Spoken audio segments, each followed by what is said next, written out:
Okay, we're with Joey Smith. We're with Joey Smith today at the Great White Records studio. Joey's been working on his album, not just about the music, for the last 6 months. Hello, Joe. Thanks for coming today. No problem, mate. Okay. Can you tell us a bit about yourself? What style of music is the new album? What type of genre? What style of music? Well, it's like rock, electro sort of thing. Quite modern music. It's much more modern than the usual typical folky type of patriotic music. It's quite interesting, really. Yeah, it is. It's very different from anything you've done before. Well, Great White's certainly done before. Did you come into the studio with doing something very different in mind, or have you always been into this style of music? It is very different. Well, it's always been my style of music, really. I wouldn't like to go out there and do somebody else's style, or you need to really sing and play what you believe in, really. It is my sort of style of music, and I think you'll find as a consistency as you go through the album, it's a sort of Joey Smith style, if you get what I mean. Yeah, no, that's right.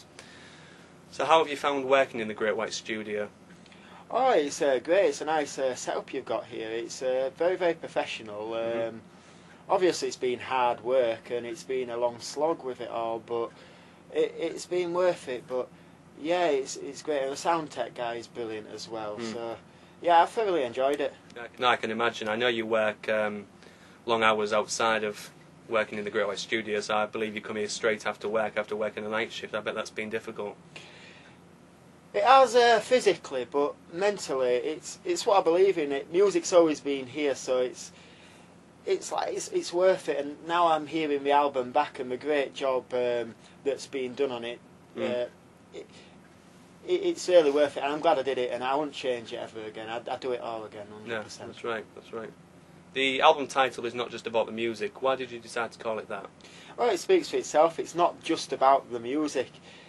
It's about patriotism. It's about proud of being British as well. Music's a great thing. Without music, life would be really dull, but there are other things in life and important things like the politics as well. And to incorporate these two together like that, it's just been brilliant. And using it in such a modern pop way. I hope it works. I think it works. Yeah, I think it's a good title. I took it to mean that, like the mainstream acts like Lily Allen and other artists, it really is. It isn't just about the music to them anyway. It's about fame, fortune, and that's what I read into the title. I thought to myself, it's trying to say there's something more than just the mainstream establishment corrupt music. You was edging for something different. Really sellouts. I mean, not so long ago I was reading NME magazine and they had this rocker against racism. Now I don't like racism as much as anybody else, but we were jumping on the bandwagon about we don't like Great White Records. None of them really actually understood what they were talking about.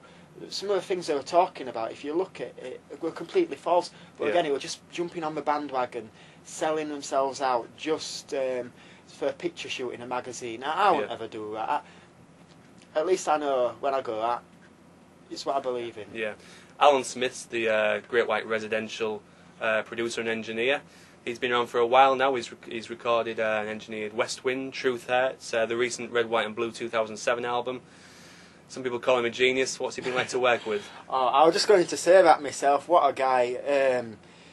When I originally met him, we clicked straight away as friends, and the friendship's just blossomed, and it's come together. It might sound a bit cliched, but it's made a beautiful thing. The album, I can't take all the credit. It's Alan as well. He's a great producer. He is absolutely brilliant. And what that guy doesn't know about producing, and I mean, look at this desk here. Would you have a clue how to use it? That guy is absolutely brilliant. It is brilliant.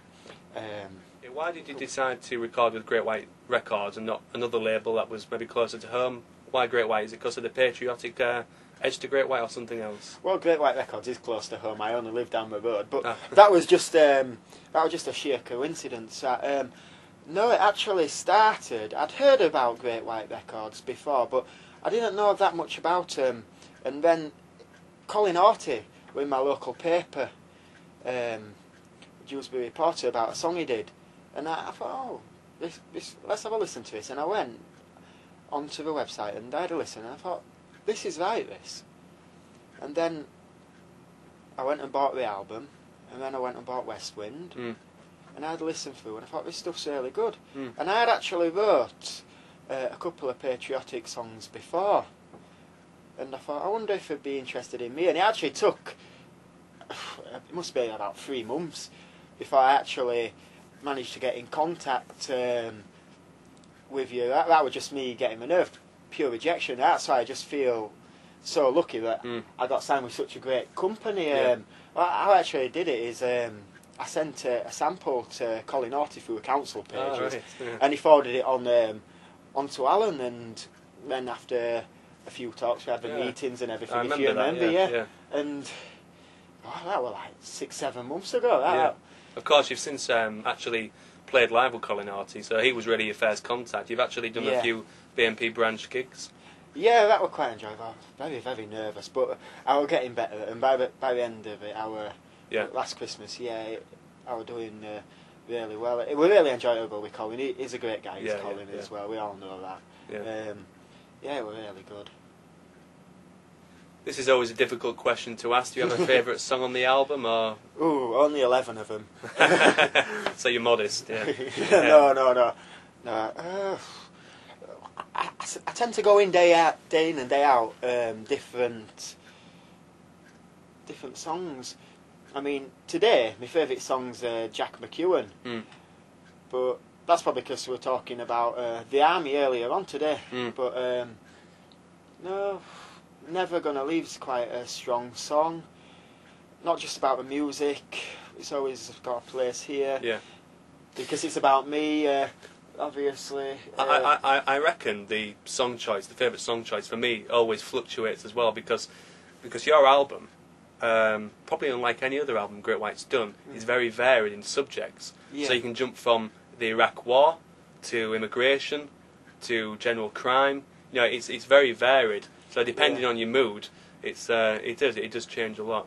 Yeah, I mean, there was another song as well, Lasting Forever. I originally wrote the chorus and my first verse to that when I was 13 years old.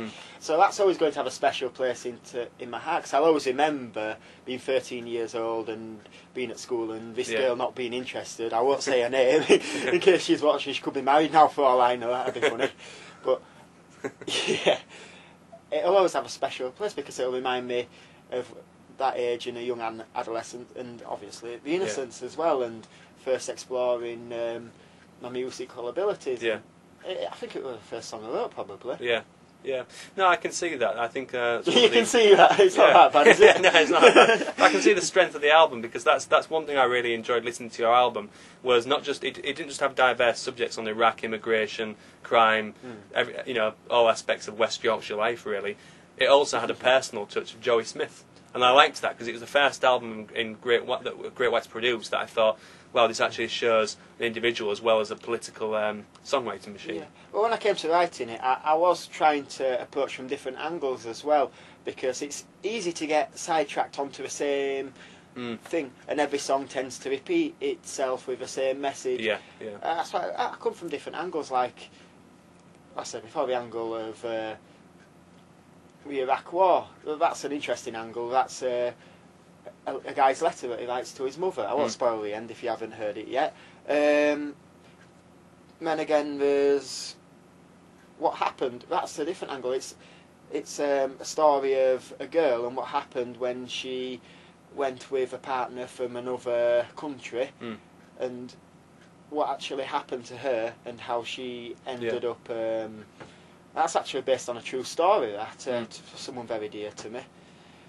But yeah, like I say, at different angles I'd be trying to approach it, but a lot of it does have subject meaning to me. Like I say with that one, it meant a lot to me. It's about somebody that I know and care about. The Iraq one, again, I wrote that after I watched a documentary, Fahrenheit 9/11, about troops out in Iraq, and there was this scene, and this woman was there, and she was reading out a letter she'd received from her son after he'd died.